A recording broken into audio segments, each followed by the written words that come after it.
こんにちは。今私ブラックコーヒー飲んでるんだけど、氷たっぷり入れてます。ちょっとね、気温が上がってきたら氷たっぷりのアイスコーヒーが飲みたくなってて、いつもならデロンギのコーヒーマシンでコーヒーを入れてるんだけど、今日はこのコーヒーを飲んでます。サザカップオンっていうもの、茨城で作られてるみたいで、おいちゃんのご両親からいただいたコーヒーです。今日無償にブラックコーヒーが飲みたい気分だったから、これで入れてみました。夏にぴったりですね。だから今日のサブチャンネルは美味しいコーヒーを飲みながらお話しします。今日話したい内容が、5000円があったら何を買うかっていうことについて話したいんだけど、 1,2 ヶ月前のサブチャンネルで今月のやりたいことについて話してたんだけど、その中の一つに弟から図書カードをもらったから近いうち本屋さんに行って何かお気に入りの本を見つけたいですっていう風に話してたんだけど、最近やっと本屋さんに行くことができたので本を買ってきました。5000円分の図書カードがあったから割と何でも選べるじゃないですか。だけどいざ選ぶってなると、これも読みたい、あれも読みたいってなって本屋さんに長居しちゃいました。今回買ったのが全部で3冊。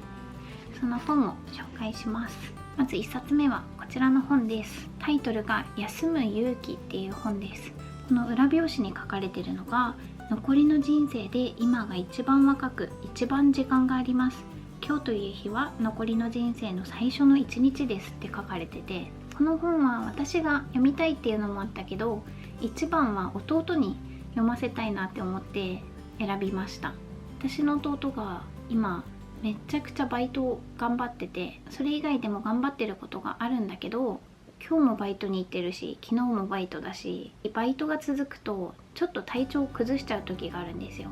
気温が下がったら風邪っぽくなったり、風邪が悪化したりはしないんだけど、私とおいちゃんに今日ちょっとバイト休もうかなって言って、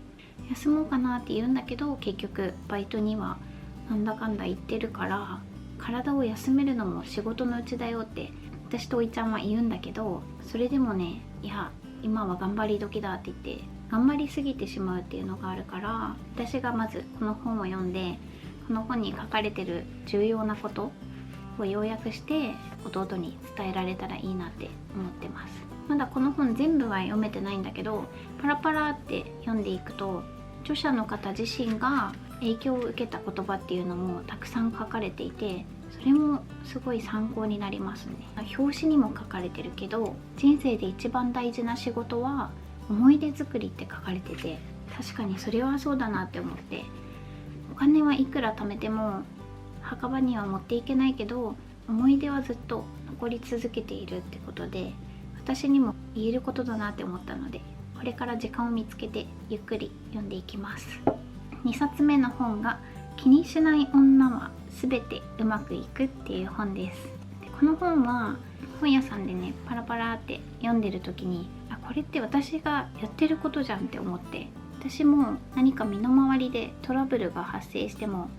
まあ大丈夫って思うし、そこまで気にはしない性格で、この前おいちゃんと話してる時に、お互いの性格っていうか価値観っていうか、そういう話になって、これは動画でも話したことあるけど、私は全然気にしないし、なんとかなるって思うタイプで、でもおいちゃんはその真逆で、先の未来を心配したり不安に思ったりとかするタイプなんですよ。でおいちゃんに、なんでそんなに気にしないっていうか、なんとかなるって思えるのって不思議に思われた時があって、自分でもよく分からなかったんですよ。だって今までなんとかなれたんだから、今後もなんとかなれるでしょうっていうことしか言えなくて、そこがもうちょっと具体的に私はこういう人だっていうのをおいちゃんに伝えられたらなっていうのと、私自身も自分がなんでこんな考えなんだろうっていうのが自分でもよく分かってないところがあって、それが自分の性格だからっていう感じで、今まではそれも気にしてなかったけど、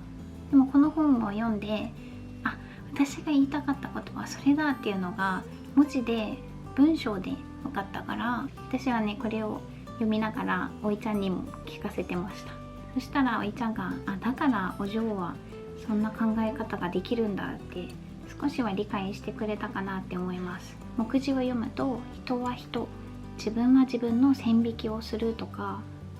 不快なことには反応せず心地いいことだけに反応するとか、マインドが書かれた本ですね。だから私がね、本を選ぶ時って自分と似たような考えが書かれてる本だなとか、逆に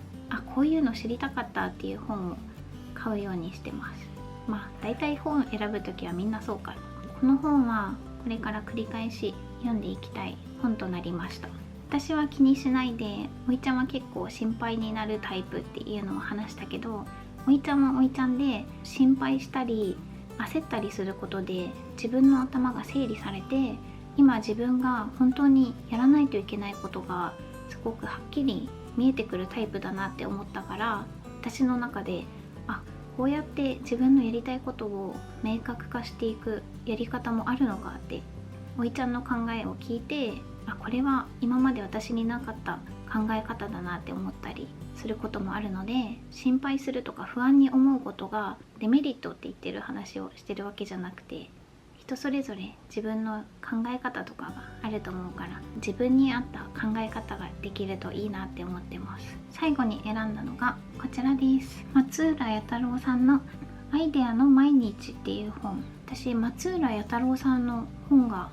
好きで家に何冊かあるんだけど、この本は4月に出たばかりらしい。松浦弥太郎さんの本って読むたびにどうやったらこの域に行けるんだろうってすごく刺激を受ける言葉が多くて、この本は松浦弥太郎さんの暮らしの中で気づいたこと、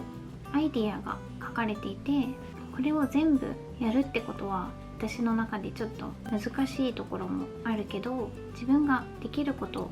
少しずつでも生活に落とし込めたらいいなって思って購入しました。こういうことがねちゃんとできてる人が豊かな生活を送れるんだろうなって思います。特に心に残ったフレーズがあったりしたら、それを日記に書いたりとか、自分がいつでも見返せるノートに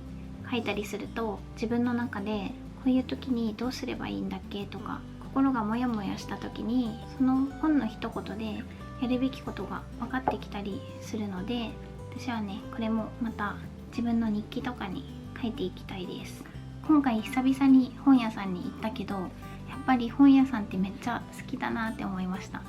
私が一時期すごく本を読んでた時期があって、転職したばかりでこの職で本当に良かったのかなって悩む時期があって、職場の近くに図書館があったので、仕事終わりに図書館に寄って何冊か本を借りて心がすっきりして、